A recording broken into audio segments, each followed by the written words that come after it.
주님께서 광야에서 야곱을 찾으셨고 짐승의 울음소리만 들려오는 황야에서 그를 만나 감싸주고 보호하고 당신의 눈동자처럼 지켜주셨다. 마치 독수리가 그 보금자리를 뒤흔들고 새끼들 위에서 퍼덕이며 날개를 펴서 새끼들을 받아 그 날개 위에 업어 나르듯이 주님께서만 홀로 그 백성을 인도하셨다. 다른 신은 옆에 있지도 않았다. 죽음에 이르는 병, 이것이냐 저것이냐 등의 책으로 유명한 덴마크의 철학자 키엘케골은 그가 살고 있었던 19세기 덴마크 교회를 아주 신랄하게 비판한 것으로 유명합니다. 물론 그의 교회의 비판은 교회가 참된 신앙 공동체가 되기를 바라는 그런 마음에서 나온 비판, 즉 애정어린 비판이다, 이렇게 말할 수 있습니다. 아무튼 그런 키엘케골이 쓴 우화 하나를 소개하려고 합니다. 이렇게 시작합니다. 기독교인들이 살아가는 모습은 마치 어느 농장의 거위들과 같다. 심상치 않죠. 네. 거위들은 일주일에 한 번 모여 일종의 퍼레이드를 한다. 제일 말 잘하는 수컷 거위가 목책 위에 올라가서 그 옛날 선조 거위들의 기적들에 대해서 꽥꽥거린다.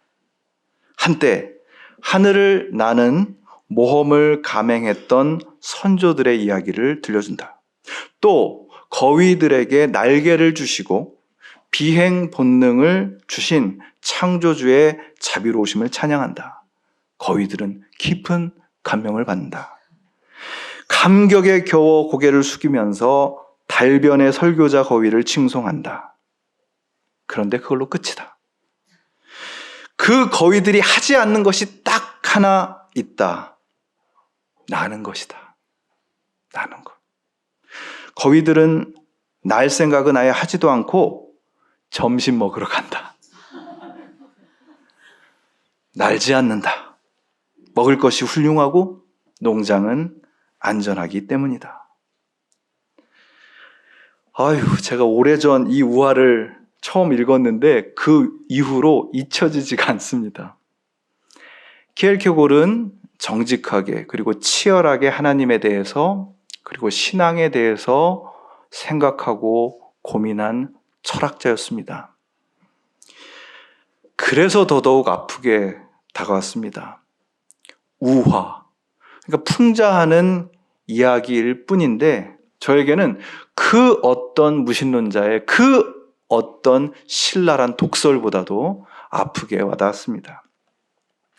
이 이야기를 떠올리고 되새길 때마다 제게는 두 개의 질문이 떠오릅니다. 첫 번째, 우리 그리스도인들은 정말 그런 거위인가? 일주일에 한 번 모여서 먼 옛날 거위들이 하늘을 날던 이야기, 전설 같은 이야기, 창조주에 대한 설교나 들으면서 경건한 모습을 보일 뿐 그저 안락한 현실에 안주하면서 뒤뚱뒤뚱 걸어다니는 거위들, 제대로 날아볼 생각조차 하지 않는 거위들. 정말 우리는 그런 거위들일까? 라는 질문입니다. 두 번째 질문은 그럼 도대체 난다는 건 뭔가? 여러분 날아보신 적 있으세요? 날 것의 도움을 받지 않고. 난다는 건 뭘까요? 그러니까 높은 야망, 높은 꿈을 가지고 그냥 드립다 열심히 솟구쳐서 남들이 올라갈 수 없는 곳까지 오르면 그게 나는 걸까요? 아니면 우리를 가로막고 있는 한계, 그런 벽을 뛰어넘는 걸 의미하는 걸까요? 아무튼 저는 날고 싶습니다. 여러분도 그럴 거라고 생각합니다. 성경은 바로 그거, 하늘을 날아오르는 것에 대한 이야기로 가득합니다. 어쩌면 바로 그렇기 때문에 킬케골이 이렇게 신랄하게 한탄한 거겠죠. 성경은 하늘을 나는 이야기로 가득한데 그 성경을 읽으며 살아간다는 기독교인들의 삶은 하늘을 날지 않는 현실, 그걸 비판한 겁니다. 하늘을 나는 것과 관련해서 성경에 나오는 가장 강력한 말씀, 가장 강력한 이미지가 바로 오늘의 본문입니다. 그리고 그 주인공은 독수리입니다. 2026년 새해를 맞이하면서 매스컴에 가장 많이 등장한 동물은 말. 그것도 붉은 말. 잘하시네요. 병오년, 붉은 말의 해. 이렇게 말합니다. 작년에는 뱀, 내년에는 양. 왜 그럴까요 도대체? 쥐, 소, 호랑이, 토끼. 이렇게 매년 무슨 해, 무슨 띠 하면서 의미를 부여하고 있는데 어느 민속학자는 이 띠라는 것이 인간의 심성에 투영된 동물 이미지다. 그렇게 말하더군요. 우리 내면에 어떤 동물의 특정한 모습과 닮은 부분이 있다라는 것입니다. 여러분은 무슨 띠입니까? 돼지띠? 네, 토끼띠? 네, 저는 언제부터인가 제가 무슨 띠인지 생각 안 하기로 했습니다. 그런데 새해를 맞아서 오늘 말씀 묵상하면서 저는 저 스스로에게 12간지에 나오지 않는 새로운 띠를 부여하기로 했습니다. 내 마음이 품어야 할 동물 이미지. 그래서 내가 평생 닮아가야 할 동물의 이미지입니다. 그리고 저는 이렇게 선언했습니다. 하나님의 사람은 모두 독수리띠. 아니, 아멘을 하셔야지 웃으시면 어떻게 하십니까? 아유, 당황스럽네요. 네. 하나님의 사람들은 독수리띠입니다. 여러분, 이것을 가슴에 꼭 품고 다니시길 바랍니다. 그런데 우리가 독수리띠인 것은 우리의 특성이 아니라 먼저 하나님의 특성과 그분의 성품, 그분의 모습과 관련이 있습니다. 출애굽기, 이집트에서 노예로 살아가던 이스라엘 백성을 해방시키신 하나님께서 이스라엘 백성에게 이렇게 말하십니다. 출애굽기 19장인데요.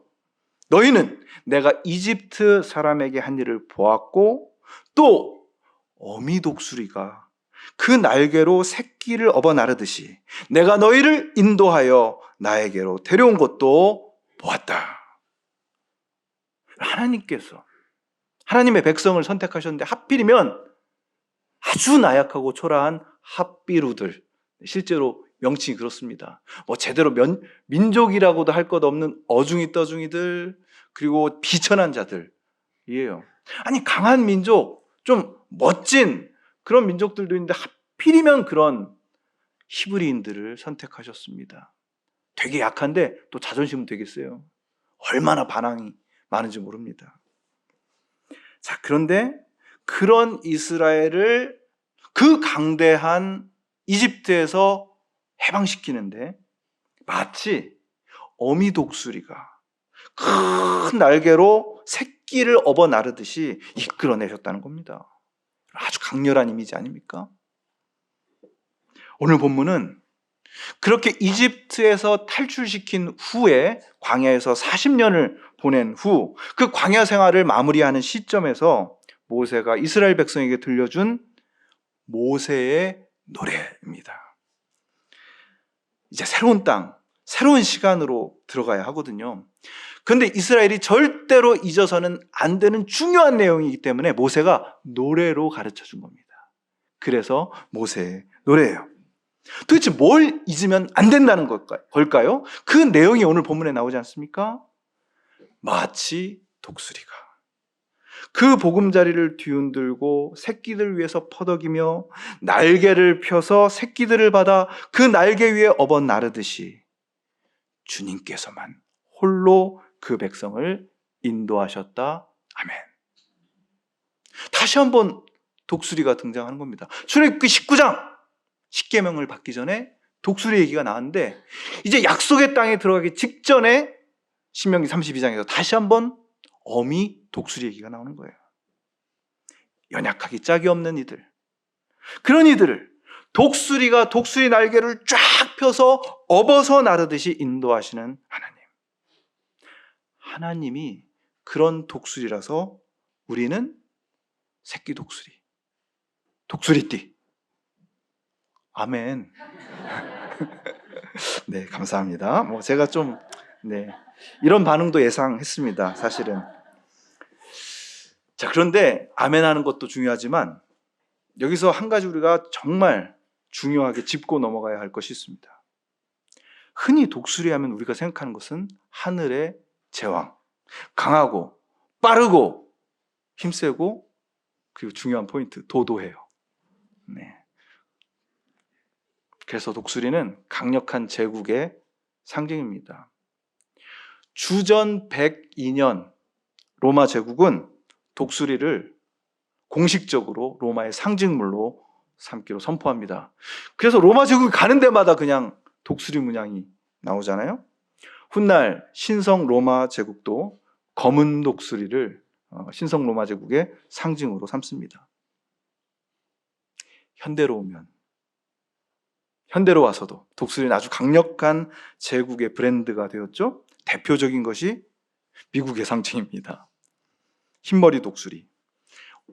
오른발에는 올리브 가지, 발을 맞나? 네, 하여튼 그거에는 그 발톱, 거기에는 화살을 움켜쥐고 있습니다. 평화와 전쟁 사이를 자기들이 중재하고 그 사이의 중심축이다, 이런 것을 이제 과시하는 거죠. 여러분, 우리도 독수리 하면 이렇게 멋지고 강력한 독수리를 떠올리지 않습니까?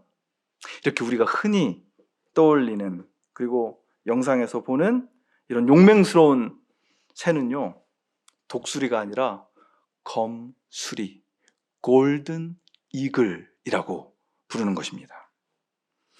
그런데 결정적으로 이런 새가 팔레스타인에 없어요. 팔레스타인, 이스라엘은 예로부터 지금까지 이런 종류의 이글, 골든 이글이 날아다니질 않습니다. 진짜 독수리, 실제 독수리, 우리나라에서도 철원에서 볼 수 있고 이스라엘에서도 실제로 살고 있는 독수리, 히브리어로 네쉐르라고 하는 말은요, 머리가 벗겨졌다라고 해서 독수리입니다. 잿빛의 독수리예요. 독수리 하면 독하다라는 말에서 나온 줄 알았죠? 아닙니다. 머리가 벗어졌다, 대머리다라고 해서 독수리입니다. 수리 중에서 머리가 벗겨져서 독수리인 거예요. 그런데 이 크고 머리가 벗겨진 새의 가장 중요한 특징이 뭔지 아십니까? 사냥을 못한다. 사냥을 못합니다. 그럼 어떻게 먹고 살까요? 주로 죽은 동물의 사체를 뜯어먹고 삽니다. 그래서 이 독수리의 별명은 하늘의 제왕이 아니라 야생의 청소부예요.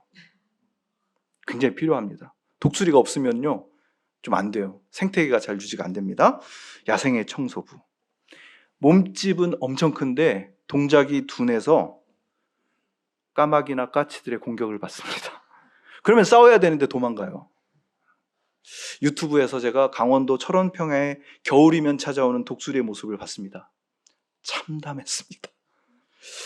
털이 부수수한 독수리들이 죽은 동물의 고기를 뜯으며 그 먹잇감 먹겠다고 서로 땅에서 다투는 모습을 보면요, 차라리 거위가 나을 것 같은데, 그런 생각도 듭니다. 제가 독일에서 유학할 때 구약학 시간이었는데 어느 교수님이 한 주 빠지시고 그 다음 주에 오셔서 그때 아주 중요한 회의가 있어가지고 못 왔다, 이렇게 얘기하셨습니다. 저명한 구약학자들이 모여가지고 성경에 나오는 독수리는 이글이 아니니까 팔레스타인은 그런 게 없으니까 성경에 이글이라고 되어 있는 부분을 죄다 진짜 독수리인 벌초로 바꾸는 문제를 놓고 장시간 논의를 했다는 거예요. 그런데 차마 그러지 못했다. 그럴 수가 없었다라는 얘기를 들려주셨습니다. 성경 읽다가 독수리 날개치며 할 땐 이 글이 나와야 되는데 벌초? 이건 아니지 라고 생각할 독자들 때문이었을까요? 결국 포기를 했다고 들었습니다. 그러나 저와 여러분은 독수리에 대한 아름다운 환상을 깨고 가슴 아픈 현실을 받아들이시길 바랍니다. 성경에 나오는 독수리는요, 이글이 아니라 벌초입니다. 성경이 우리에게 보여주는 독수리는요, 무섭게 하늘을 날아다니다가 위에서 아래로 잽싸게 달려들어서 약한 짐승을 공격하고 채워가는 그런 하늘의 맹수, 검수리, 골든 이글이 아닙니다. 미국의 상징인 흰머리 독수리 아닙니다. 물론 성경에 나오는 독수리도 엄청 큽니다. 힘도 셉니다. 그런데 그걸 공격하는 데 사용하지 않습니다. 그럼 방어하는 데 씁니다. 자, 성경의 독수리 전투력 X, 외모 XX. 제가 보여드리려고 했다가 아침부터 여러분 기분 나쁘실 것 같아서 화면을 그림을 뺐습니다. 그런데 이 독수리가 딱 하나 잘하는 것이 있습니다. 멋지게 하늘을 나는 겁니다. 일단 하늘로 떠오르는 순간 멀리서 보게 되면 간지가 납니다. 독수리가 이렇게 예술적으로 하늘을 날 수 있는 건요, 부모에게 각별한 사랑을 받아서입니다. 독수리의 그 힘은 세지만 절대로 누군가를 공격하지 못하는 독수리의 가장 큰 특징, 그것은 너무나도 약한 새끼를 사랑하고 철저하게 보호한다는 것입니다. 그래서 성경의 독수리는요, 힘과 공격의 상징이 아니라 힘과 보호의 상징입니다. 그래서 여러분, 오늘 독수리 얘기 바로 앞에 무슨 말씀이 나오는지를 보십시오. 주님께서 광야에서 야곱을 찾으셨고 짐승의 울음소리만 들려오는 그 황야에서 야곱을 만나 감싸주고 보호하고 당신의 눈동자처럼 지켜주셨다. 여러분, 기도할 때 자주 나오는 눈동자같이 보호해 주십시오라는 말이 바로 여기서 나오는 겁니다. 독수리가 제일 잘하는 게 그렇게 보호하는 거예요. 독수리는 작고 약한 생명들을 끝까지 보호합니다. 높은 곳에 커다란 둥지를 짓지요, 그 보금자리 위에서 그 연약한 새끼들을 날개로 덮습니다. 아직 어린 자녀가 날갯짓이 서툴러서 아래로 추락하고 있으면 얼른 달려가서 날개로 그 새끼를 받아 올리는 거죠. 날개를 펴서 새끼를 받아 그 날개 위에 업어 나르듯이. 그러다가 마침내 새끼 독수리가 날아오르잖아요. 그런데 그 모습이 여느 새들과 다른 겁니다. 파닥파닥파닥 하면서 날아가는 것이 아니라 잠깐 그렇게 퍼덕이다가 쫙 날개를 펴고 하늘에 기류를 타는 거죠. 설교 초반에 던졌던 질문을 제가 다시 한번 여러분에게 던집니다. 도대체 난다는 것은 무엇일까요?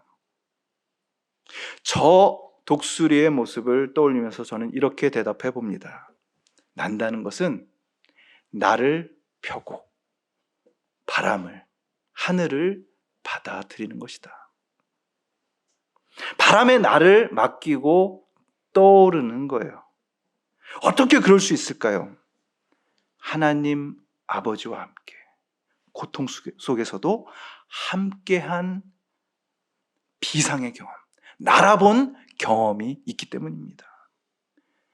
나의 계획이 꺾였습니다. 나는 이런 삶을 살고 싶었는데 그런 계획 다 꺾여버렸어요. 나의 힘 어디로 갔는지 다 사라져버렸습니다. 사람들이 나를 공격하고 비난하는데 뭐 어떻게 해야 될지 모르겠어요. 그 어마무시한 바람들이 나를 향해 불어오는데 그 바람을 타고 떠오르는 것을 경험하는 겁니다. 여러분, 그 경험이 없으면 두려움만 가득합니다. 공부고 직장이고 관계고 그냥 잔뜩 힘만 주고 막 날갯짓을 하는데 금방 지쳐버리잖아요. 게다가 무서운 바람이 불어오면 어쩔 줄을 몰라 합니다. 그런데 독수리들은 압니다. 날개를 펴고 그냥 바람에 나를 맡길 때 나는 날아오른다. 그래서 이렇게 날잖아요. 우리가 부를 찬양처럼 거친 파도 날 향해 와도, 영어에는 roar 이렇게 됐습니다. 주와 함께 날아오르리 soar 이렇게 됐어요. roar, soar. 발음이 맞나 모르겠습니다. 뭔가 무서운 바람처럼 나에게 으르릉 되는 게 있잖아요. roar. 그러나 바로 그때 나는 나를 펴고 바람을 타고 날아오른다. soar. 그래서 눈앞의 현실 너머를 보게 됩니다. 내가 당면한 문제 너머를 보게 됩니다.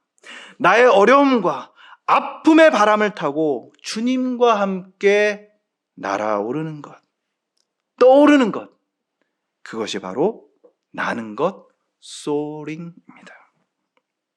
성경은 바로 그것을 freedom, 자유라고 부르지요. 우리는 매주 그것을 배우기 위해, 그리고 그것을 익히고 터득하기 위해 이 자리에 있는 것입니다. 오늘 첫 모임을 갖는 선교회도 그렇게 날아오를 수 있기를 축원합니다. 그 날아오름, 그 자유를 터득하고 이 세상 그 어떤 염려와 걱정에 묶이지 않고 살아가는 여러분을 보면서, 그리고 누군가를 그 날개로 보호하고 감싸주는 독수리띠로서 살아가는 여러분을 보면서 독설의 철학자 키엘케골도 이렇게 말할 것입니다. 봐라, 쟤네들은 날아오르고 있다. 주님과 함께 기도하시겠습니다. 주님, 저희에게 새로운 시간을 허락해 주셔서 감사합니다. 어미 독수리의 각별하고 따뜻한 보호, 치밀하고 치열한 훈련 속에서 하늘 나는 법을 터득한 독수리처럼 올해 우리도 눈앞의 문제와 이 세상의 현실 넘어 자유의 푸른 하늘을 나는 법 배우게 하여 주시옵소서. 폭풍과 시련의 바람이 몰려와도 주님과 함께 날아오는 감격을 온 몸으로, 온 영혼으로 느끼게 하여 주시옵소서. 우리의 품, 우리의 날개, 우리의 소망 되시는 예수 그리스도의 이름으로 기도하옵나이다.